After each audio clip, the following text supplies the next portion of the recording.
কলকাতায় এলে বাংলা খাবার আশা ভোঁসলের বরাবরই প্রিয়, আর এবারে তার সঙ্গে যুক্ত হয়েছে হরেক ধরনের পিঠেপুলি।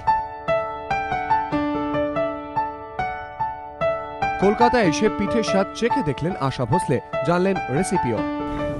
किस चीज का भुजी है?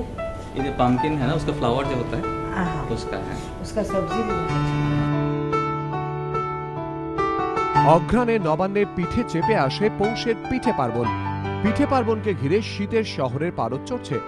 এখন অনেকেই আর বাড়িতে পিঠে তৈরি করেন না, পিঠে খেতে সোজা চলে যান রেস্তোরাঁয়। সেখানে নানান ধরনের পিঠে, পাটিসাপটা, দুধ পুলি, সেদ্ধ পুলি, রসবড়া। তবে পিঠে পার্বণ মানেই তো আর শুধু পিঠে নয়, সঙ্গে দোসর হিসেবে রয়েছে নলেন গুড়ের নানা মিষ্টি। একঘেয়ে মিষ্টি মুখের মুখ বদল করতে রয়েছে নোনতা স্বাদের পিঠেও, সঙ্গে বকফুল, কুমড়ো ফুলের বড়া। পৌষ পার্বণ একটা বাঙালির জীবনে একটা বিশাল জিনিস। আমরা পৌষ পার্বণ যেটা শুরু করেছি, যেমন শীতের মরশুম শুরু হয়েছে, আমরা নবান্ন দিয়ে শুরু করেছি অগ্রহায়ণ মাসে, তারপরেই আমাদের পৌষ মাস এসছে, তার পৌষ পার্বণ শুরু করেছি।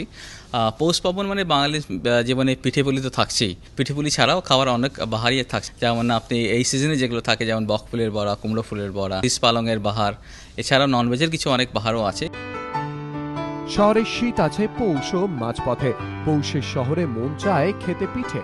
সঞ্চয় মিত্র, এবিপি আনন্দ, কলকাতা।